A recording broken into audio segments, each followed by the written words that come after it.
अस्सलामुअलैकुम रहमतुल्लाहि व बरकातुहू। उर्दू डीएससी यूट्यूब चैनल में आने के लिए आप सभी का बेहद शुक्रिया। तो बहुत से बच्चों के मैसेजेस आ रहे हैं, बहुत से बच्चों के कमेंट्स आ रहे हैं कि डीएससी का इम्तिहान कब होगा बोलकर। तो यहाँ पर साफ साफ लिखा हुआ है आपका एपी टेट का रिज़ल्ट ही नहीं आएगा तो फिर आपका इम्तिहान कहाँ से आएगा। एपी टेट का इम्तिहान जो है आपको लिखे हैं तो उसके रिज़ल्ट का अनाउंस जो है वो क्लैरिफिकेशन करेंगे आफ्टर, जो कि इलेक्शन कमीशन से जो है वो दरख्वास्त कर रहे हैं और उन्हें परमिशन देंगे तो तब आपका रिज़ल्ट आएगा, एपी टेट का रिज़ल्ट आएगा। उसके बाद ही आपका डीएससी इम्तिहान चलेगा। अब 30 तारीख से लेकर जो है 30 तारीख तक जो है इम्तिहान के नए शेड्यूल का जो आगाज़ किया था। तो 30 तारीख आज कितनी तारीख है? 28 तारीख है। तो 28 तारीख जो है 2 दिन में आपको 29 यानी कि एक ही दिन में जो है आपका वेब ऑप्शन आना चाहिए, एक ही दिन में आपकी हॉल टिकट डाउनलोड होना चाहिए, एक ही दिन में आप जो है हॉल टिकट में क्या करना चाहिए, उसमें मॉडिफाई करना चाहिए। तो ये सब प्रोसेस होने के लिए जो है वक्त बहुत लगेगा।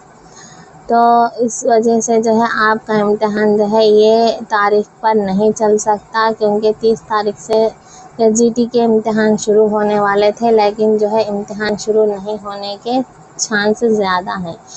क्यों कह रही हूँ ये बात? क्योंकि अब एक ही दिन में जो है इम्पॉसिबल है। क्यों ये इम्पॉसिबल है? पहले वेब ऑप्शन के लिए आपको 3 दिन का वक्त मिलना चाहिए, उसके बाद हॉल टिकट डाउनलोड करने के लिए आपको 1-2 दिन का वक्त मिलना चाहिए। अब वैसा नहीं, जैसा सिर्फ जो है एक ही दिन में जो है वेब ऑप्शन, एक ही दिन में हॉल टिकट डाउनलोड होना और एक ही दिन में जो है आपका टेट का रिज़ल्ट आना तो इम्पॉसिबल है। तो आप जो है इत्मीनान हो जाइए कि डीएससी जो है एसजीटी का इम्तिहान नहीं चल सकता बोलकर। आज ये तारीख से नहीं तो फिर आकर जो है इलेक्शन के बाद चल सकता है, या फिर वो अनाउंस करने के बाद ही आप जो है उसको ये कीजिए। लेकिन मैं जो है वीडियो नहीं बनाने का मकसद ये है कि मेरी तबीयत बहुत ख़राब थी, जो कि 10 दिन से जो है मेरी तबीयत बहुत ख़राब थी, तो मैं जो है वीडियोस नहीं बना पाई। अल्लाह का शुक्र है, अल्लाह का करम है कि मैं बेहतर हो गई हूँ, लेकिन जो है अभी तक भी जो है मेरी तबीयत में सुधार नहीं आया है। तो इस वजह से जो है मैं वीडियोस कंटिन्यू नहीं कर पाई और ना ही मैं ऑफलाइन वालों के बच्चों को भी कहना चाहती हूँ कि मैं क्लासेस नहीं ले पाई हूँ। तो माजरत चाहती हूँ, क्योंकि मेरी तबीयत अभी तक सुधरने के लिए अभी थोड़ा वक्त लगेगा। बहुत ख़राब हो गई थी, जिसकी वजह से मैं वीडियोस नहीं बना पाई हूँ।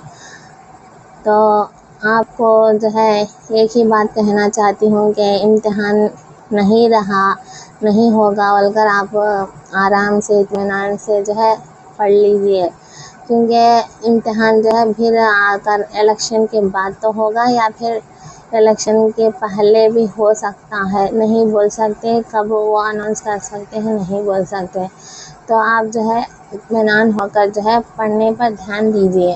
अब इलेक्शन है, उसके बाद फिर इम्तिहान कब होगा वो अनाउंस करने के बाद ही, आपको ऑफिशियल आने के बाद ही आप उसके ऊपर रिएक्शन लीजिए।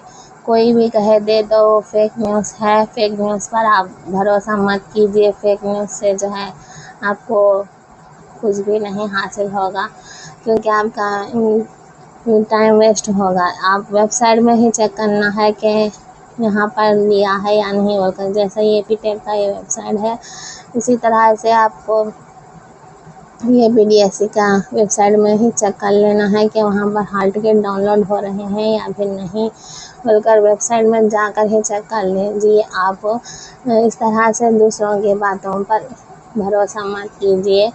दूसरे बहुत सारे यूट्यूबर्स जो हैं अपने व्यूज़ के लिए या फिर अपने चैनल को ग्रो करने के लिए वो इस तरह के वीडियोस बनाते हैं कि फेक न्यूज़ बनाते हैं, तो उनके वीडियोस को आप जो है देख कर परेशान मत हो जाइए। तो इतने से है वीडियो, अगली वीडियो में मिलते हैं, तब तक के लिए अल्लाह हाफिज़।